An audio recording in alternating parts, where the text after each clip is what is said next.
ফাসাদ মানে জ্ঞানজাম শুধু না, ফাসাদের 9টা অর্থ প্রধান। প্রথম অর্থ, ফাসাদ মানে মানুষের তৈরি করা আইন কানুন।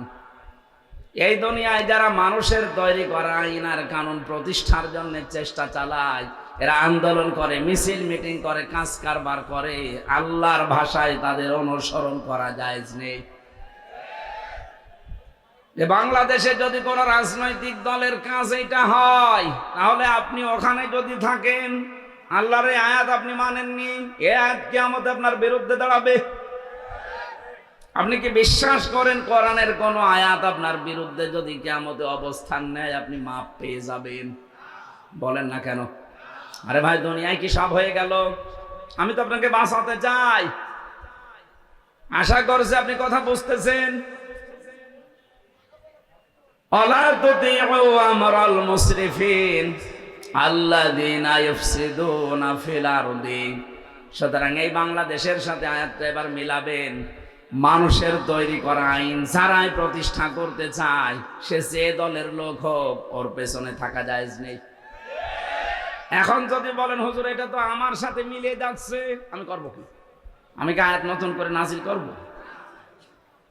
যদি মিলে যায় তাহলে আপনি ওখান থেকে চলে আসেন। যাদের সাথে মিলছে না আপনি তাদের কাছে যান। না, এই আয়াত বলা বেশি হয়ে গেল।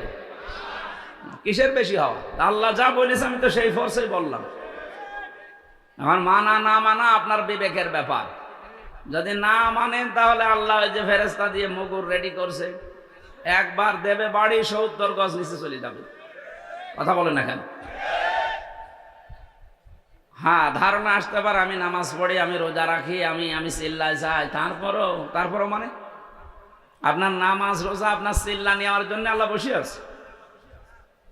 এইটাই যদি হতো তাহলে লূত নবীর স্ত্রী, তাকে আল্লাহ জাহান্নামে দিত না। সে নবীর স্ত্রী, তার নিজের দোষ ছিল না, কিন্তু সে তলে তলে এমন মানুষদেরকে সাপোর্ট করত যারা চরিত্রহীন, যারা আল্লাহর বিধান পাল্টিয়ে পুরুষে পুরুষে বিয়ে করত।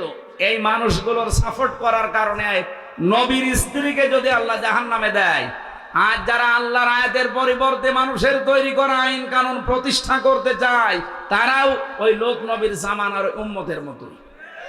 তারা আল্লাহর বিধান পাল্টিয়েছে, আর আপনি আল্লাহর বিধান বাদ দিয়ে নতুন করে আর একটা বিধান প্রতিষ্ঠা করতে চান। বিষয় একই। উনি নবীর স্ত্রী, চরিত্রহীন মানুষদেরকে সাপোর্ট করার কারণে যদি জাহান্নামে যায়, হামজা চরিত্রহীন মানুষদেরকে, যারা আল্লাহর আইন মানে না, আল্লাহর বিধানের পরিবর্তে অন্য বিধান নিয়ে আসে, এদের চরিত্র পৃথিবীর সবচাইতে খারাপ, কারণ এরা ফ্যাসাদ সৃষ্টিকারী। এই কথা বলেন না কেন? আমি ইঙ্গিত দিলাম, আশা করি আপনি বুঝেছেন। এরপরেও যদি কেউ না বোঝার ভান করে থাকেন, মোনাজাতের পরে আসেন, আপনার কানের কাছে মুখ নিয়ে বলছি, জোরে তো আর বলা যাচ্ছে না। দরবারে ইলাহিতে শুকরিয়া আদায় করেন তো আলহামদুলিল্লাহ।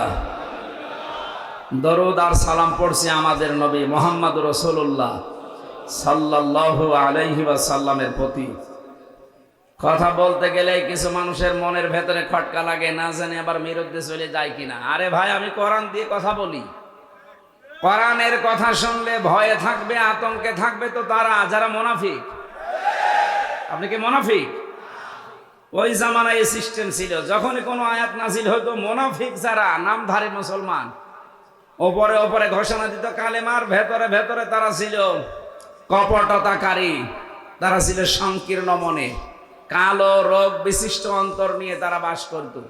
নবীকে দেখাতো আসি, পেছনে যে আবু জেহেলের সাথে লাইন করত। এইরকম মানুষ যারা, তারা নাই ভয় পেতে পারে, তারা আতঙ্কে ছিল। ১৫০০ বছর পরে এখনো বাংলাদেশে মুনাফিক আছে যে আপনার আতঙ্ক লাগে, না জানি আবার আমার বিরুদ্ধে চলে যায় কিনা।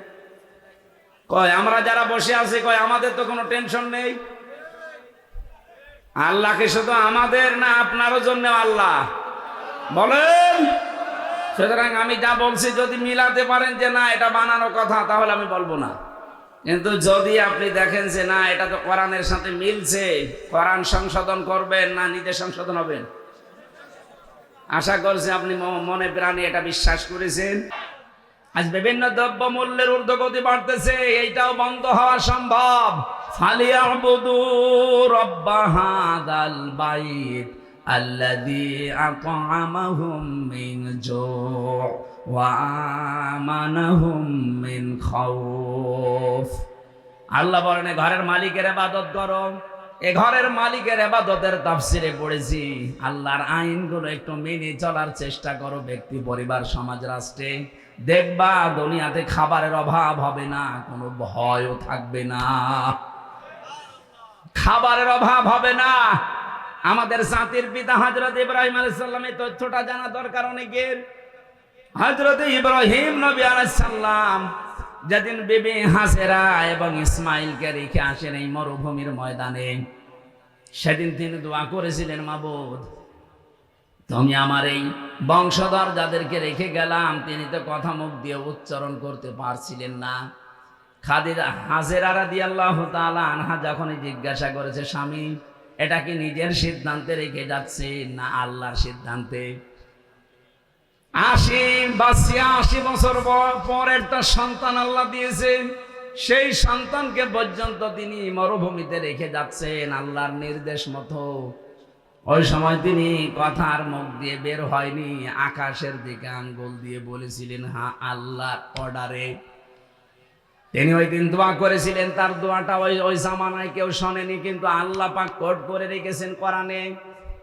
আল্লাহ রাব্বুল আলামিন সূরা ইব্রাহিমের ভেতরে সেই আয়াতের শেষের অংশটা নাজিল করে জানিয়েছেন, তোমাদের জাতির পিতা ইব্রাহিম দোয়া করেছিলেন, রব্বুল আলামিন আমার এই বংশধরদের জন্য তুমি গোশত এবং দুধ এই দুইটার ভেতরে বরকত দিয়ে দিও।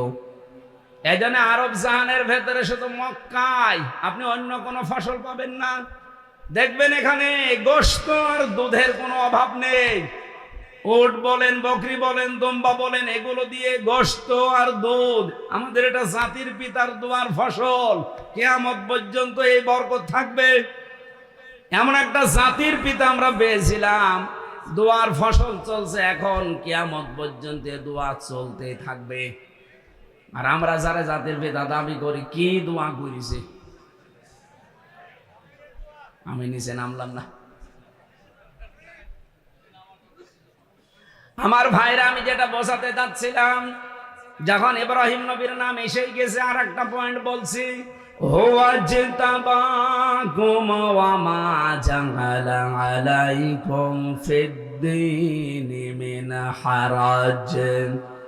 আল্লাহ বলেন তিনি সে আল্লাহ যিনি তোমাদেরকে নির্বাচিত করেন। নাটোরবাসী সাফ করে জবাব দেবেন, নির্বাচিত করা হয় মানুষদেরকে কোন পদ্ধতিতে? নির্বাচনের মাধ্যমে। নির্বাচিত হতে হলে কি করা লাগে? নির্বাচন। বলেন বলেন, আরো জোরে বলেন। নির্বাচন না করে কেউ নির্বাচিত হতে পারে? অথচ আমাদের কপাল খারাপ, এই 15.5 বছরে নির্বাচন পদ্ধতি ধ্বংস করে দিয়েছে। আমরা নির্বাচিত হব কি করে? এখানে এতদিন যারা 15.5 বছরে ছিল, একটাও নির্বাচিত না। নির্বাচন হওয়ার আগে 154 জন হয়ে যায়, আবার নির্বাচন যেদিন হবে তার আগের রাতে হয়ে যায়। আপনি কি রাগ করলেন? এ যে দেবা শব্দটা আয়াতে আছে সূরা হজ 78 নম্বর আয়াতের মাঝের অংশে আছে। আল্লাহ বলেন আমি নির্বাচনের মাধ্যমে তোদেরকে নির্বাচিত করেছি, আমি করেছি। ওয়াজতাবাকুম, তোমাদেরকে আমি আল্লাহ নির্বাচিত করেছি। তাফসিরে পড়েছি নির্বাচিত করা লাগে নির্বাচনের মাধ্যমে। যারা নির্বাচন ব্যবস্থায় ধ্বংস করে দিলেন, আপনার এই আল্লাহর এই আয়াত মানেননি। কথা বলে না কেন? এই পদ্ধতিটা ফিরিয়ে আনা দরকার। আশা করছি যারা দায়িত্বে আছে একটা সম্মানজনক সময় নিয়ে তাড়াতাড়ি নির্বাচন দিয়ে এদেশের মানুষকে এই জনগণের দ্বারা নির্বাচিত হওয়ার সুযোগ করে দিন। একটা নির্বাচিত সরকার যতদিন না আসবে, ওদের ওই ষড়যন্ত্র কিছু বসে নেই, চলতেছে। সূক্ষ্ম কিছু বিষয় এখানে আছে। নির্বাচিত সরকারের কাছে নির্বাচনের মাধ্যমে ক্ষমতা দিয়ে দেন, এদেশে যে ষড়যন্ত্র চলছে এটা থেমে যাবে, দেশটা আবার দাঁড়িয়ে যাবে ইনশাআল্লাহ। এরপরে শব্দে আল্লাহ জবাব দিয়েছেন, ওমা জাআলা আলাইকুম ফিদ্দীনি মিন হারাজ। দিনের উপরে চলতে গিয়ে যে বাধা বিপত্তি আসবে, যদি নির্বাচিত তোমরা হয়ে যেতে পারো, তোমরা যদি বাছাই হতে পারো, ছাঁটাইয়ের ভেতরে না পড়ো, যত বিপদ আপদ আসবে আমি আল্লাহ নিজে দূর করে দেব। এই জন্য নির্বাচনের মাধ্যমে নির্বাচিত হয়ে কোন মানুষ যদি আল্লাহর বাছাইয়ের ভেতরে পছন্দের ভেতরে পড়ে যায়, আর কোন মানুষ যদি ছাঁটাইয়ের ভেতরে কাটার ভেতরে পড়ে যায়, এদের কপাল খারাপ। আমরা যারা এই দেশে আল্লাহর বিধানকে জারি করার জন্য আল্লাহ পাক কর্তৃক মনোনীত, নির্বাচিত, বাছাইকৃত হয়ে পড়েছি, জীবনের কিচ্ছু চাই না। আমরা যেহেতু বাছাইকৃত হয়েছি, আল্লাহ পাক অবশ্যই তার জান্নাত আমাদেরকে দেবেন। وَلِيَعْلَمَ اللَّهُ الَّذِينَ آمَنُوا وَيَتَّخِذَ مِنكُمْ شُهَدَاءَ وَاللَّهُ لَا يُحِبُّ الظَّالِمِينَ। তোমাদের ভেতরে যার ঈমান এবং অ্যাক্টিভিটিস গুলো আমার কাছে পছন্দ হয়, তাকে আমি আল্লাহ সাধারণভাবে বিছানায় ফেলে মরণ দেই না, ওর মরণ হয় আমি আল্লাহর দরবারে শাহাদতের মরণ। বলেন আল্লাহু আকবার। এখানে আমাদের জীবন আমরা যখন পড়েছি, বলিন্না সলাতি ওয়া নুসুকি ওয়া মাহইয়ায়া ওয়া মামাতি লিল্লাহি রাব্বিল আলামিন, এটা যেহেতু আমি মন দিয়ে, মনে প্রাণে মুখ দিয়ে উচ্চারণ করে বিশ্বাস নিয়ে পড়েছি, সুতরাং দুনিয়া একদিকে হয়ে গেলেও এই রাস্তা থেকে আমারে কেউ সরাতে পারবে না। আমার জীবনের টার্গেট এইটা। আমি নামাজ পড়ি যার জন্য, আমি বেঁচে আছি যার জন্য, মারাও যাব তার জন্য। আমার যে নুসুক, আপনি তাফসিরে দেখবেন নুন সিন কাফ, নুসুক শব্দের অর্থ তিনটা। এক নম্বরে নুসুক মানে এই যে রক্ত প্রবাহিত করা হয়, এর নাম আরবিতে নুসুক বলে, যেটা কোরবানি বলে জানি। দুই নম্বরে হজের ক্রিয়াকলাপ কার্যক্রম। তিন নম্বরে ইবাদত বন্দেগী। আমি যা করছি, হজ করি, নামাজ পড়ি, রোজা রাখি, আমার শারীরিক মানসিক চিন্তার যে ইবাদত বন্দেগী আছে, এমনকি আমি যা জবাই করি সব আমি আল্লাহকে দিয়ে দিয়েছি। বলেন সুবহানাল্লাহ। আমাদের জীবনে হতাশা বলে কিছু নেই, কারণ হতাশা থাকবে তাদের জীবনে যে মানুষগুলো আল্লাহর এই নামাজকে আদায় করবে না। ইন্নাল ইনসানা খুলিকা হালুআ ইযা মাসসাহু শাররু জাযুআ ওয়া ইযা মাসসাহুল খায়রু মানুআ ইল্লাল মুসাল্লিন। রাব্বুল আলামিন বলেন, অবশ্যই আমি মানুষকে বানিয়েছি অস্থির চিত্ত দিয়ে। এ সব সময় ব্যস্ত মানুষ, সব সময় ব্যস্ত। কোনো নিয়ামত পেলে সে কৃপণ হয়ে যায়, আর কোনো অশুভ কিছু আসলে, কোনো ক্ষতি, কোনো অকল্যাণ, কোনো কষ্ট যদি স্পর্শ করে তাকে, সে তখন হতাশ হয়ে যায়। এই গুণগুলো বলতে বলতে হঠাৎ আল্লাহ আলোচনার ধরন পাল্টিয়ে দিয়েছেন। আল্লাহ কিন্তু ভালোই বলছিলেন, ইন্নাল ইনসানা খুলিকা হালুআ ইযা মাসসাহু শাররু জাযুআ ওয়া ইযা মাসসাহুল খায়রু মানুআ। হঠাৎ আলোচনার ধরন দিয়ে পাল্টিয়ে চলে গেছেন অন্য লাইনে। আল্লাহ বলেন, ইল্লাল মুসাল্লিন। এই সমস্ত গুণ পৃথিবীর সব মানুষের ভেতরে আছে। এরা সবসময় অস্থির, এরা বিপদ আসলেই হায় হতাশ করে, আর নিয়ামত পেলে কৃপণ হয়ে যায়। কিন্তু তারা নয় যারা মুসল্লি। কারা? কোন মুসল্লি? আল্লাযীনা হুম আলা সালাতিহিম দাইমুন, যারা তাদের নামাজে নিয়মিত। আমার মনে হয় এই আয়াতটা থেকে বাংলাদেশ জামাত ইসলামী, ইসলামী ছাত্র শিবির, আজ ইসলামী ছাত্রী সংস্থা একটা পয়েন্ট নিয়েছে। ওনারা যাই নামাজ পড়বে ওনাদেরকে লিখে রাখা লাগে যে আমি আজকে এই কয়েকটা নামাজ পড়েছি। আপনি এক ওয়াক্ত নামাজ পড়েন, দুই ওয়াক্ত পড়েন, আপনি মুসল্লির ভেতরে নেই। আপনাকে নামাজ দাইমন নিয়মিত পড়া লাগবে। এই জন্য আপনি জামাতে পড়লেন না একা পড়লেন, ওইটাও লেখা লাগে। এক কথা বলছেন এখন। আপনার জীবন পরিবর্তনের জন্য সিলেবাসটা খুব জরুরি। আপনি যদি এখানে নাও আসতে চান, শুধু সিলেবাসটা কাছে রাখেন, 6 মাস আপনি কাছে রাখলে আপনার জীবন পাল্টাতে বাধ্য।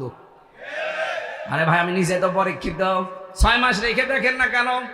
আপনার জীবন যদি উচ্ছৃঙ্খল থাকে, বিশৃঙ্খলায় পরিপূর্ণ থাকে, আশা করছে আপনার জীবনকে আপনি কন্ট্রোলে নিয়ে আসতে পারবেন। আপনাকে আমি দাওয়াত দিচ্ছি না যে আপনি শিবির করেন, জামাত করেন, দরকার নেই। আপনার জীবনকে যদি সুগঠিত, সুশৃঙ্খল, সংগঠিত করতে চান, একেবারে লাইন মতো তুলতে চান, আল্লাহর এই আয়াতগুলোর পরে যে ইল্লাল মুসাল্লিন আল্লাহ দিয়েছেন, এটা যদি বাস্তবে দেখাতে চান, এই ফর্মটা একটু দোকান থেকে কিনে নিয়ে হলেও পূরণ করেন। দেখবেন আমি কসম দিয়ে বলছি আপনি পাল্টিয়ে যাবেন, কারণ এই ফর্মগুলো সব কোরআনে কারিম থেকে ধারাবাহিকভাবে নিয়েছে। সুবহানাল্লাহ বলতে পারেন না? আমি যেটা তুলেছিলাম ইব্রাহিম নবীর জীবন নিয়ে, ওনাকে আল্লাহ বলছেন আমি নির্বাচিত করেছি, ছাঁটাই করে দেই কাউকে, কাউকে বাছাই করি, এটা আমি আল্লাহর নীতি। এই জন্য আমরা যারা একামতে দিনের লাইনে আছি এই বাংলাদেশে, তারা হীনমন্যতায় ভুগবেন না, ছোট মনে নিজেকে কখনো ছোট মনে করবেন না। আপনি পৃথিবীতে সবচাইতে দামি মানুষ, কারণ আল্লাহ আপনাকে নির্বাচিত করে ফেলেছে। আল্লাহ তার দ্বীনের জন্য আপনাকে ছাঁটাই করেনি, বাছাই করে নিয়েছে। আর এইটাই তোমাদের জাতির পিতার আদর্শ। এরপরের শব্দে আছে মিল্লাতা বিকুম ইব্রাহিম হুয়া সাম্মাকুমুল মুসলিমিন। বলেন আল্লাহু আকবার। এই ছেলে, যাই করেন কথা বলবেন না ভাই, এমনি কন্ডিশন আমার ভালো না, যা বলছি জোর করে বলছি, কথা বলবেন না। দাঁড়িয়ে থাকেন, বসে থাকেন, অসুবিধা নেই, কথা বলবেন না। আমরা এবার কোরআনের একটা পয়েন্ট দিয়ে তেলাওয়াত কিন্তু আয়াতে যাব। কথা বলাই সেখানেই শুরু করে। দেখে একটা প্রথম কথা আমার সামনে আসে, নেতা। এই শব্দটা আসলেই অনেকেই মনে করছে এই দুনিয়ার বিষয়, আবার তাফসীর মাহফিলে তুলে নিয়ে আসা কি দরকার? আরে ভাই, এটা দুনিয়ার বিষয় না, এটা আখিরাতের বিষয়। সূরা শুআরা 19 নম্বর পারার 12 নম্বর পৃষ্ঠার 5 নম্বর লাইনের 151-52 নম্বর আয়াত। একটু মিলান, দেখেন মিলবে। ওয়ালা তুতিউ আমরাল মুসরিফিন আল্লাযীনা ইয়াফসিদুনা ফিল আরদি ওয়ালা ইউসলিহুন। এই বাংলাদেশে আমি যতগুলো তাফসীর পড়েছি, দেখেছি, অধিকাংশ মুফাসসিরিনের ব্যাপারে এইভাবে লিখেছেন। আল্লাহ বলেন পৃথিবীর মানুষেরা সবাইকে উদ্দেশ্য করে বলছি, ওয়ালা তুতিউ, বহু বছর এটা, আমরাল মুসরিফিন, যারা দুনিয়ায় ইসরাফ করে, অপচয় করে, অপব্যয় করে, এই মানুষগুলোর অনুসরণ করবা না, এদের পেছনে থাকা যাবে না। আল্লাহ এতটুকু যদি শেষ করে দিতেন, তাহলে আমি আয়াতটা এ পর্যন্ত বলে ইসরাফের ব্যাখ্যা বিশ্লেষণ করে আমি এখান থেকে চলে যেতাম। পরের শব্দে আল্লাহ পাক ঘোষণা দিচ্ছেন, আল্লাযীনা ইউফসিদুনা ফিল আরদি। এই যে ইসরাফ করে যারা, অপচয় করে যারা, অপব্যয় করে কারা, এদের কিছু ধরন আল্লাহ পরের আয়াতগুলোতে দিয়েছেন। যারা 1 নম্বরে দুনিয়ায় যারা ফ্যাসাদ সৃষ্টি করে। কি সৃষ্টি করে? বলেন বলেন। ফাসাদ মানে, ফাসাদ মানে জ্ঞানজাম শুধু না, ফাসাদের 9টা অর্থ প্রধান। প্রথম অর্থ, ফাসাদ মানে মানুষের তৈরি করা আইন কানুন। এই দুনিয়ায় যারা মানুষের তৈরি করা আইন আর কানুন প্রতিষ্ঠার জন্য চেষ্টা চালায়, এরা আন্দোলন করে, মিছিল মিটিং করে, কাজ কারবার করে, আল্লাহর ভাষায় তাদের অনুসরণ করা জায়েজ নেই। বাংলাদেশে যদি কোন রাজনৈতিক দলের কাজ এটা হয়, তাহলে আপনি ওখানে যদি থাকেন, আল্লাহর এই আয়াত আপনি মানেননি, এই আয়াত কিয়ামতে আপনার বিরুদ্ধে দাঁড়াবে। আপনি কি বিশ্বাস করেন কোরআনের কোন আয়াত আপনার বিরুদ্ধে যদি কিয়ামতে অবস্থান নেয়, আপনি মাপ পেয়ে যাবেন? বলেন না কেন? আরে ভাই, দুনিয়ায় কি সব হয়ে গেল? আমি তো আপনাকে বাঁচাতে চাই, আশা করছি আপনি কথা বুঝতেছেন। আলা তুতিউ আমরাল মুসরিফিন আল্লাযীনা ইউফসিদুনা ফিল আরদি। সুতরাং এই বাংলাদেশের সাথে আয়াতটা এবার মিলাবেন। মানুষের তৈরি করা আইন যারাই প্রতিষ্ঠা করতে চায়, সে যে দলের লোক হোক, ওর পেছনে থাকা জায়েজ নেই। এখন যদি বলেন হুজুর এটা তো আমার সাথে মিলে যাচ্ছে, আমি করব কি? আমি কি আয়াত নতুন করে নাজিল করব? যদি মিলে যায় তাহলে আপনি ওখান থেকে চলে আসেন। যাদের সাথে মিলছে না, আপনি তাদের কাছে যান। না এ আজ বলা বেশি হয়ে গেল? কিসের বেশি হওয়া? আল্লাহ যা বলেছে আমি তো সেই ফোর্সেই বললাম। এখন মানা না মানা আপনার বিবেকের ব্যাপার। যদি না মানেন তাহলে আল্লাহ ওই যে ফেরেশতা দিয়ে মুগুর রেডি করছে, একবার দেবে বাড়ি 70 গজ নিচে চলে যাবে। কথা বলেন না কেন? হ্যাঁ, ধারণা আসতে পারে আমি নামাজ পড়ি, আমি রোজা রাখি, আমি চিল্লাই যাই, তারপরও মানে আপনার নামাজ রোজা আপনার চিল্লা নেওয়ার জন্য আল্লাহ বসে আছে। এইটাই যদি হতো তাহলে লূত নবীর স্ত্রী, তাকে আল্লাহ জাহান্নামে দিত না। সে নবীর স্ত্রী, তার নিজের দোষ ছিল না, কিন্তু সে তলে তলে এমন মানুষদেরকে সাপোর্ট করত যারা চরিত্রহীন, যারা আল্লাহর বিধান পাল্টিয়ে পুরুষে পুরুষে বিয়ে করত। এই মানুষগুলোর সাপোর্ট করার কারণে নবীর স্ত্রীকে যদি আল্লাহ জাহান্নামে দেয়, আজ যারা আল্লাহর আয়াতের পরিবর্তে মানুষের তৈরি করা আইন কানুন প্রতিষ্ঠা করতে চায়, তারাও ওই লোক নবীর জামানার উম্মতের মতোই। তারা আল্লাহর বিধান পাল্টিয়েছে, আর আপনি আল্লাহর বিধান বাদ দিয়ে নতুন করে আর একটা বিধান প্রতিষ্ঠা করতে চান। বিষয় একই। উনি নবীর স্ত্রী চরিত্রহীন মানুষদেরকে সাপোর্ট করার কারণে যদি জাহান্নামে যায়, হামজা চরিত্রহীন মানুষদেরকে, যারা আল্লাহর আইন মানে না, আল্লাহর বিধানের পরিবর্তে অন্য বিধান নিয়ে আসে, এদের চরিত্র পৃথিবীর সবচাইতে খারাপ, কারণ এরা ফ্যাসাদ সৃষ্টিকারী। এই কথা বলেন না কেন? আমি ইঙ্গিত দিলাম, আশা করি আপনি বুঝেছেন। এরপরেও যদি কেউ না বোঝার ভান করে থাকেন, মোনাজাতের পরে আসেন, আপনার কানের কাছে মুখ নিয়ে বলছি, জোরে তো আর বলা যাচ্ছে না।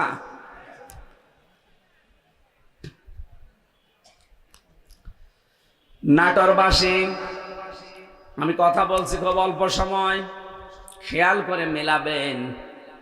আজকে থেকে এই ময়দানে এসেছি শুধু লোক দেখানোর জন্য।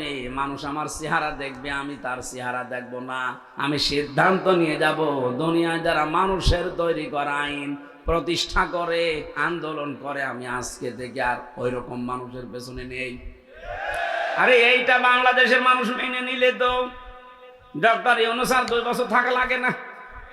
কথা বলছে না কেন?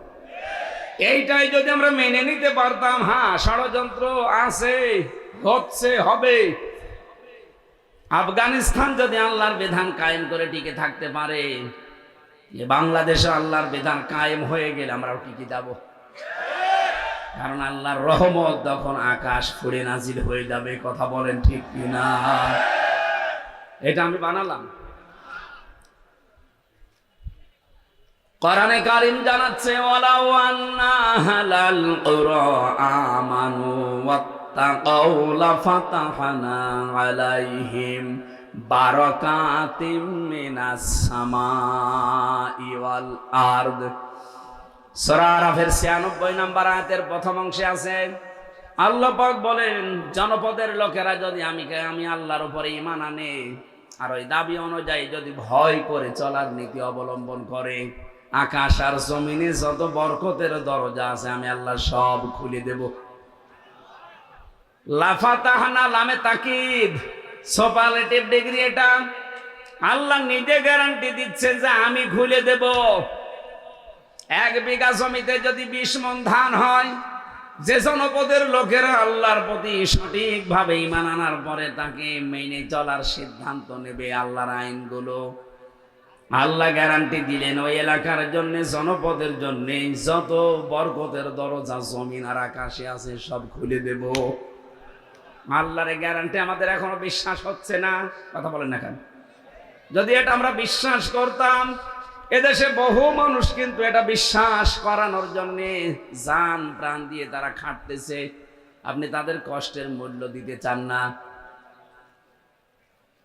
ও ভাই, আমি নাম ধরেই বলছি, আমিরে জামাত ডাক্তার শফিকুর রহমান, উনি সেই পর্যায়ে আছে।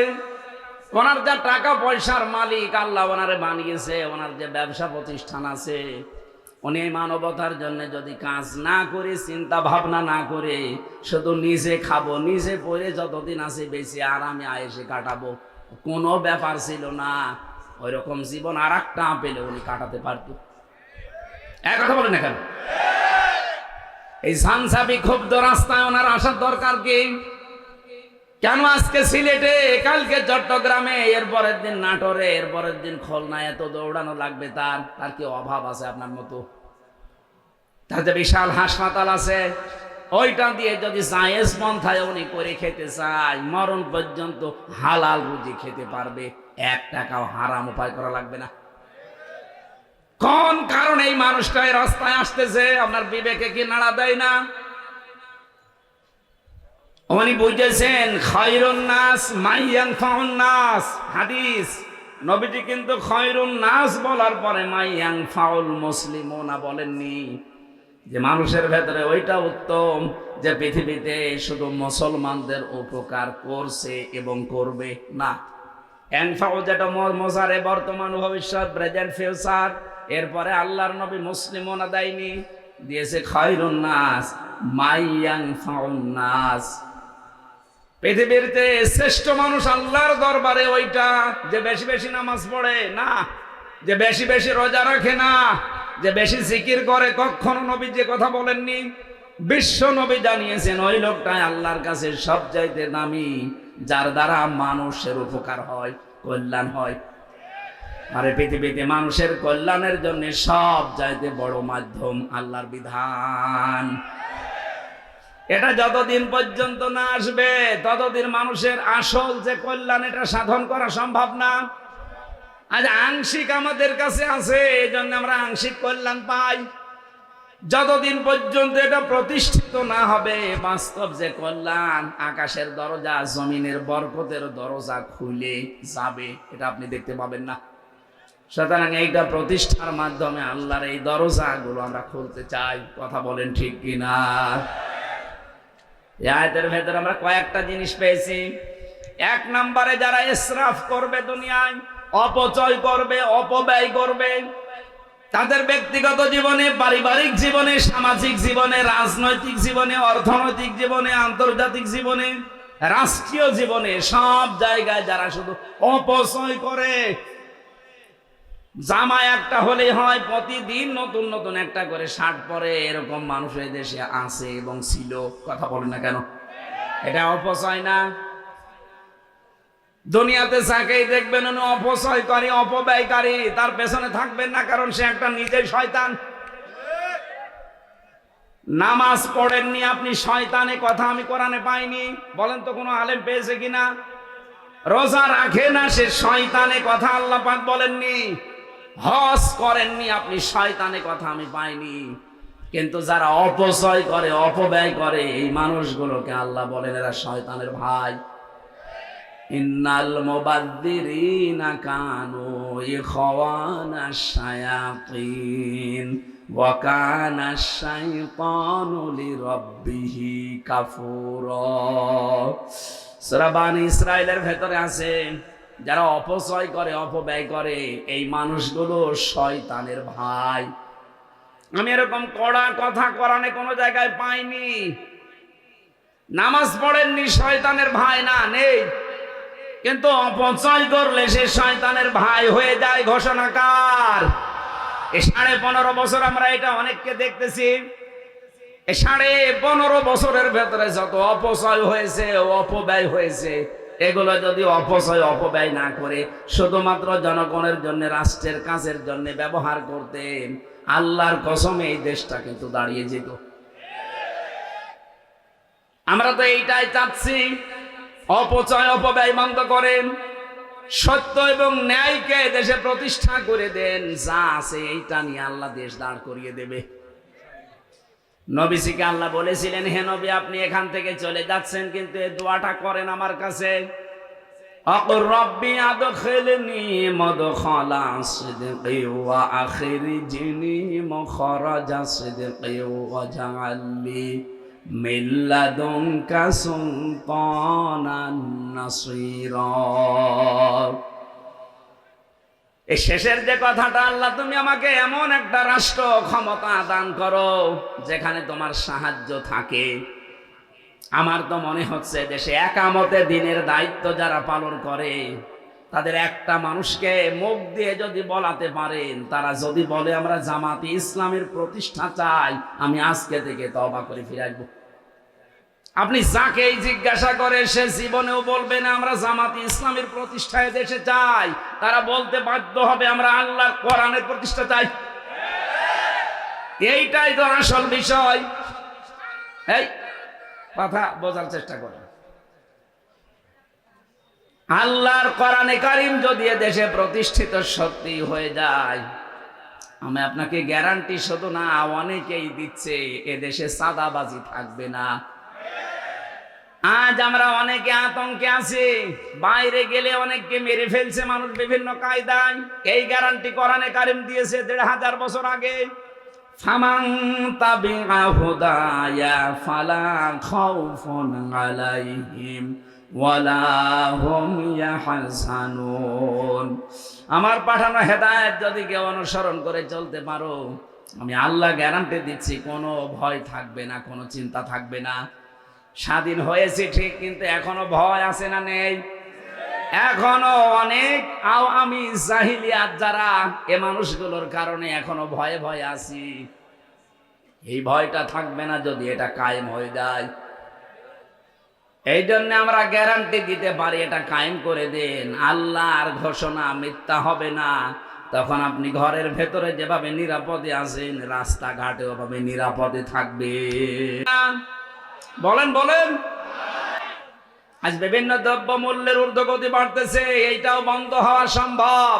ফালিয়াবুদু রাব্ব হাযাল বাইত আল্লাযী আত'আমাহুম মিন জু' ওয়া আমানাহুম মিন খাউফ। আল্লাহ বলেন, ঘরের মালিকের ইবাদত করো।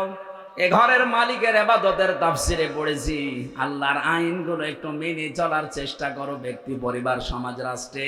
দেখবা দুনিয়াতে খাবারের অভাব হবে না, কোনো ভয়ও থাকবে না, খাবারের অভাব হবে না। আমাদের জাতির পিতা হযরত ইব্রাহিম আলাইহিস সালামের তথ্যটা জানা দরকার অনেকের। হযরত ইব্রাহিম নবী আলাইহিস সালাম যেদিন বিবি হাজেরা এবং ইসমাইলকে রেখে আসেন এই মরুভূমির ময়দানে, সেদিন তিনি দোয়া করেছিলেন, মাবুদ তুমি আমার এই বংশধর যাদেরকে রেখে গেলাম, তিনি তো কথা মুখ দিয়ে উচ্চারণ করতে পারছিলেন না। খাদিজা হাজেরা রাদিয়াল্লাহু তাআলা আনহা যখন জিজ্ঞাসা করেছে, স্বামী এটা কি নিজের সিদ্ধান্তে রেখে যাচ্ছে না আল্লাহর সিদ্ধান্তে? ৮০ বছর পর একটা সন্তান আল্লাহ দিয়েছে, সেই সন্তানকে পর্যন্ত তিনি মরুভূমিতে রেখে যাচ্ছেন আল্লাহর নির্দেশ মতো। ওই সময় তিনি কথার মুখ দিয়ে বের হয়নি, আকাশের দিকে আঙ্গুল দিয়ে বলেছিলেন, হ্যাঁ আল্লাহর অর্ডারে।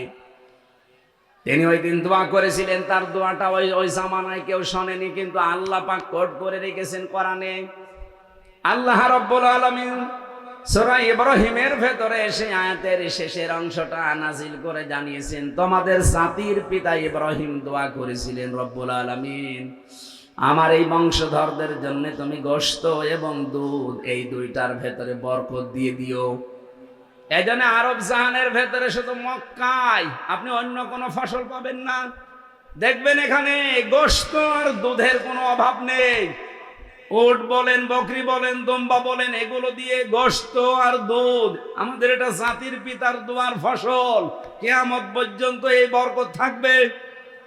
এমন একটা জাতির পিতা আমরা পেয়েছিলাম, দোয়ার ফসল চলছে এখন, কিয়ামত পর্যন্ত দোয়া চলতে থাকবে। আর আমরা যারা জাতির পিতা দাবি করি, কি দোয়া করেছে? আমি নিচে নামলাম না।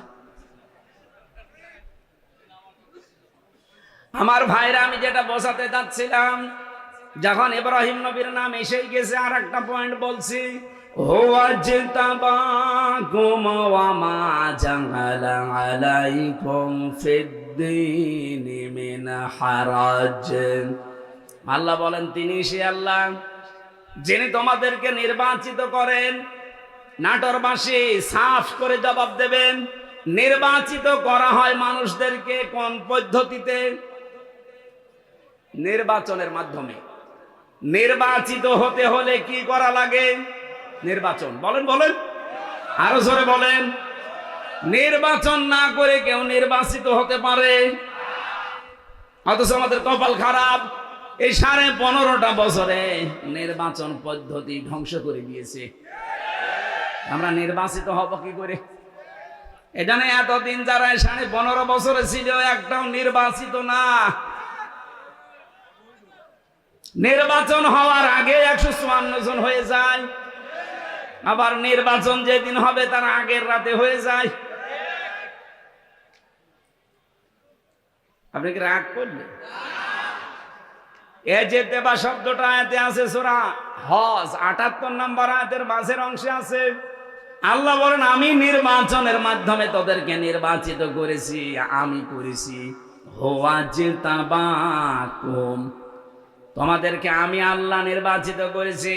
তাফসিরে পড়েছি নির্বাচিত করা লাগে নির্বাচনের মাধ্যমে। যারা নির্বাচন ব্যবস্থায় ধ্বংস করে দিলেন, আপনার এই আল্লাহর এই আয়াত মানেননি। এক কথা বলে না কেন? এই পদ্ধতিটা ফিরিয়ে আনা দরকার। আশা করছি যারা দায়িত্বে আছে একটা সম্মানজনক সময় নিয়ে তাড়াতাড়ি নির্বাচন দিয়ে এদেশের মানুষকে এই জনগণের দ্বারা নির্বাচিত হওয়ার সুযোগ করে দিন। একটা নির্বাচিত সরকার যতদিন না আসবে, ওদের ওই ষড়যন্ত্র কিছু বসে নেই, চলতেছে। সূক্ষ্ম কিছু বিষয় এখানে আছে। নির্বাচিত সরকারের কাছে নির্বাচনের মাধ্যমে ক্ষমতা দিয়ে দেন, এদেশে যে ষড়যন্ত্র চলছে এটা থেমে যাবে, দেশটা আবার দাঁড়িয়ে যাবে ইনশাআল্লাহ। এরপরে শব্দে আল্লাহ জবাব দিয়েছেন, ওমা জাআলা আলাইকুম ফিদ্দীনি মিন হারাজ। দিনের উপরে চলতে গিয়ে যে বাধা বিপত্তি আসবে, যদি নির্বাচিত তোমরা হয়ে যেতে পারো, তোমরা যদি বাছাই হতে পারো, ছাঁটাইয়ের ভেতরে না পড়ো, যত বিপদ আপদ আসবে আমি আল্লাহ নিজে দূর করে দেব।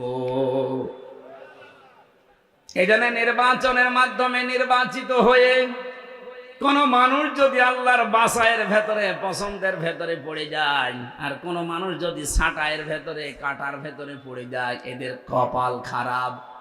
আমরা যারা এই দেশে আল্লাহর বিধানকে জারি করার জন্য আল্লাহ পাক কর্তৃক মনোনীত নির্বাচিত বাছাইকৃত হয়ে পড়েছি, জীবনের কিচ্ছু চাই না। আমরা যেহেতু বাছাইকৃত হয়েছি, আল্লাহ পাক অবশ্যই তার জান্নাত আমাদেরকে দেবেন। وَلِيَعْلَمَ اللَّهُ الَّذِينَ آمَنُوا وَيَتَّخِذَ مِنكُمْ شُهَدَاءَ وَاللَّهُ لَا يُحِبُّ الظَّالِمِينَ। তোমাদের ভেতরে যার ঈমান এবং অ্যাক্টিভিটিস গুলো আমার কাছে পছন্দ হয়, তাকে আমি আল্লাহ সাধারণভাবে বিছানায় ফেলে মরণ দেই না। ওর মরণ হয় আমি আল্লাহর দরবারে শাহাদতের মরণ। বলেন আল্লাহু আকবার।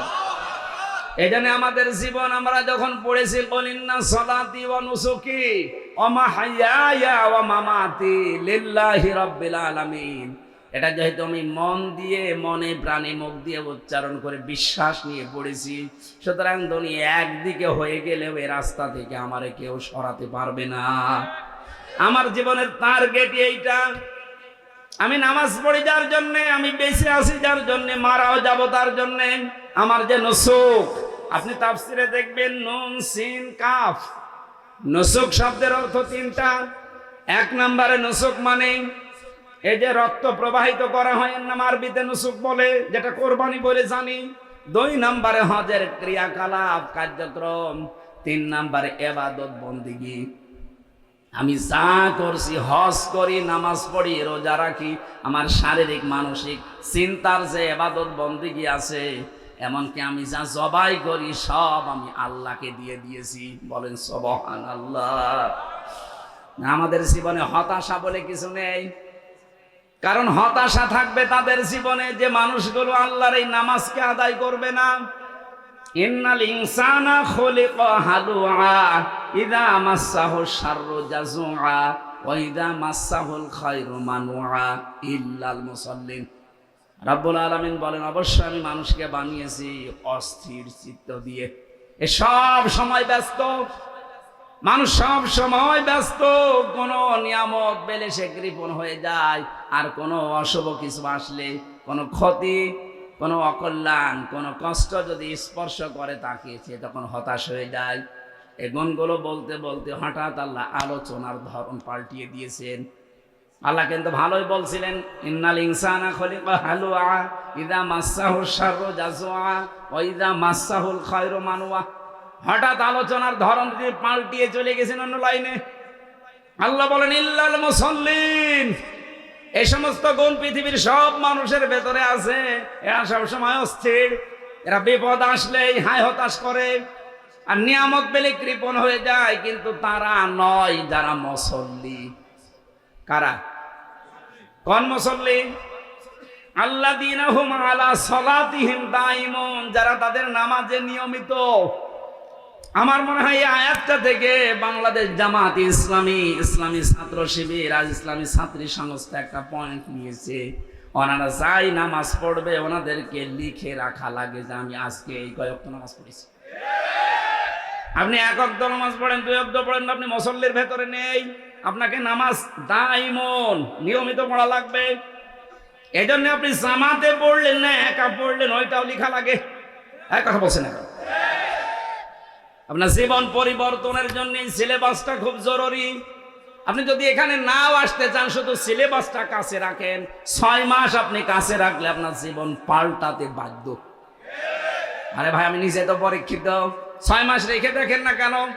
আপনার জীবন যদি উচ্ছৃঙ্খল থাকে, বিশৃঙ্খলায় পরিপূর্ণ থাকে, আশা করছে আপনার জীবনকে আপনি কন্ট্রোলে নিয়ে আসতে পারবেন। আপনাকে আমি দাওয়াত দিচ্ছি না যে আপনি শিবির করেন, জামাত করেন, দরকার নেই। আপনার জীবনকে যদি সুগঠিত, সুশৃঙ্খল, সংগঠিত করতে চান, একেবারে লাইন মতো তুলতে চান, আল্লাহর এই আয়াতগুলোর পরে যে ইল্লাল মুসাল্লিন আল্লাহ দিয়েছেন, এটা যদি বাস্তবে দেখাতে চান, এই ফর্মটা একটু দোকান থেকে কিনে নিয়ে হলেও পূরণ করেন। দেখবেন, আমি কসম দিয়ে বলছি, আপনি পাল্টিয়ে যাবেন। কারণ এই ফর্মগুলো সব কোরআনে কারিম থেকে ধারাবাহিকভাবে নিয়েছে। সুবহানাল্লাহ বলতে পারেন না?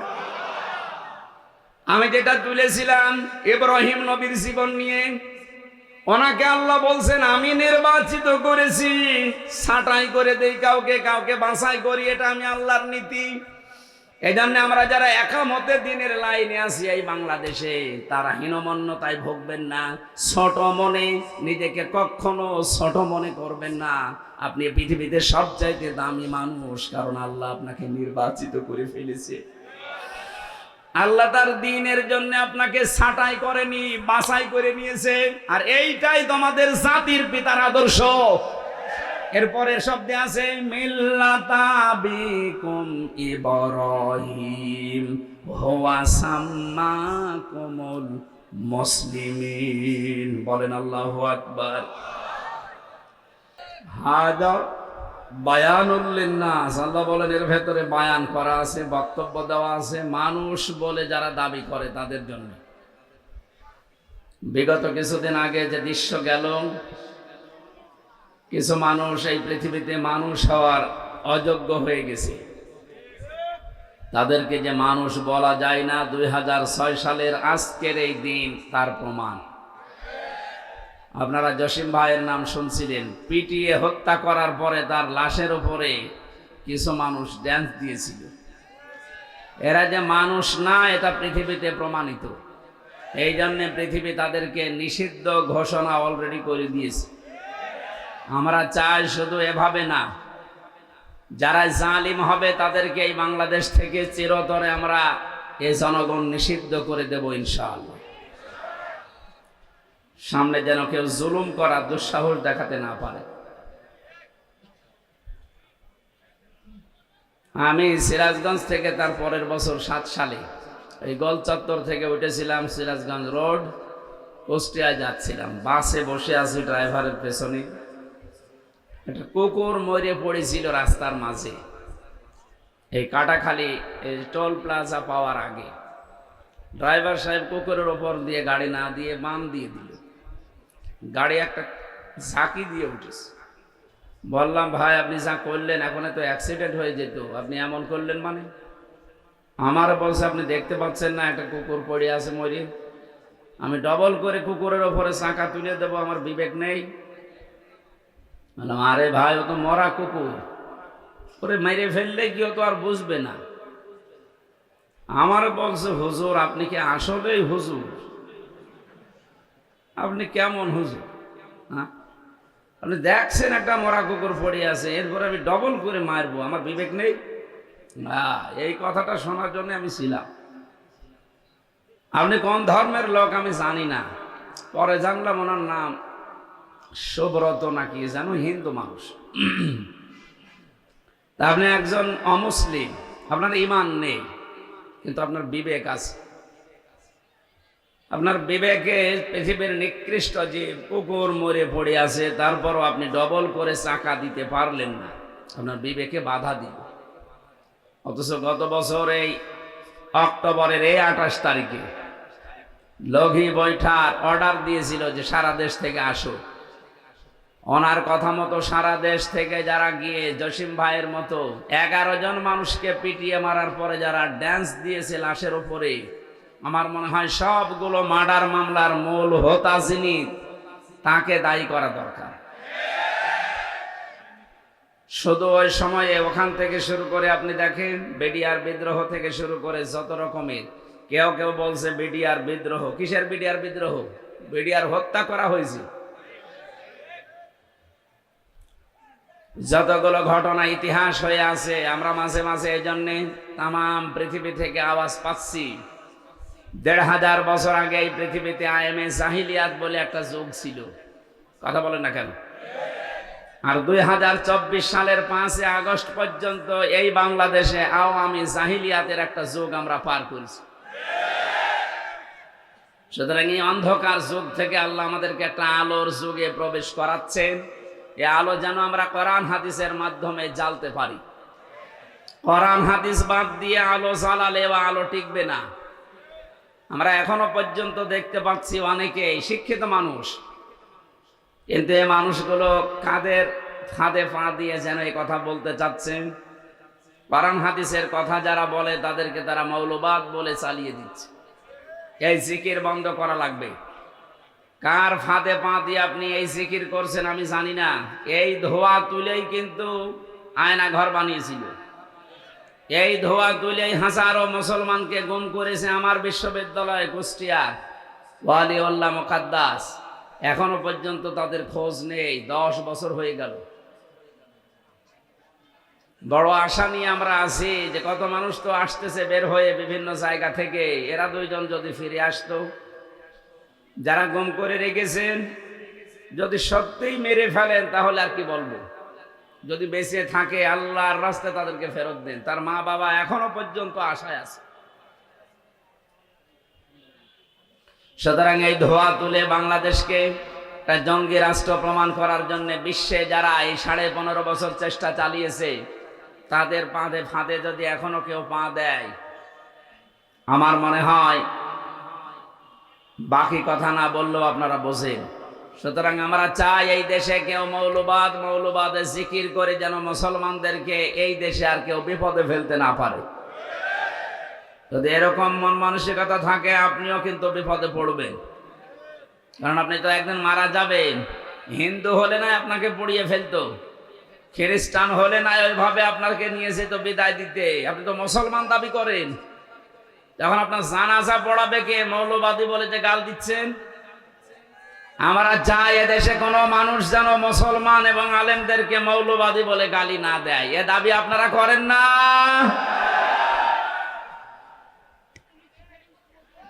এই জন্য 2006 সালের অক্টোবরের 28 তারিখে যারা নৃশংসতার শিকার হয়ে জীবন দিয়ে গেল, আওয়ামী জাহিলিয়াত। আয়ামে জাহিলিয়াত ছিল 1500 বছর আগে। 6 সাল থেকে শুরু করে 24 সাল পর্যন্ত আওয়ামী জাহিলিয়াত আমরা পার করেছি। এটা যে একটা অন্ধকারের যুগ, এতে কোনো সন্দেহ আছে আমাদের? কোনো সন্দেহ নেই। একটা অন্ধকারের যুগ পার করলাম, সব ছিল অন্ধকারের ভেতরে। আল্লাহ আমাদেরকে অন্তত একটা আলোর মুখ দেখানোর চেষ্টা করে দিয়েছেন, বাস্তবতা দিয়েছেন সামনে, আমরা যেন এটা ধরে রাখতে পারি। এই জন্য কোরআনে কারিমের আলোচনাগুলো বেশি বেশি হওয়া দরকার। কারণ কোরআন হচ্ছে আলো। কোরআন কি?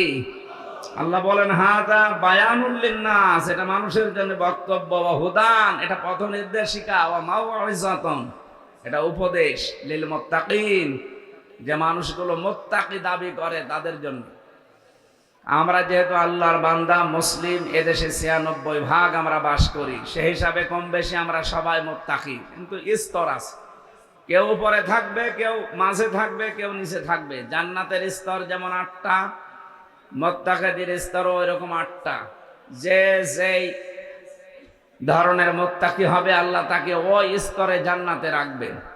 আমরা যেন জান্নাতুল ফেরদাউসে যাবার মতো মুত্তাকি হতে পারি, বলেন আমিন।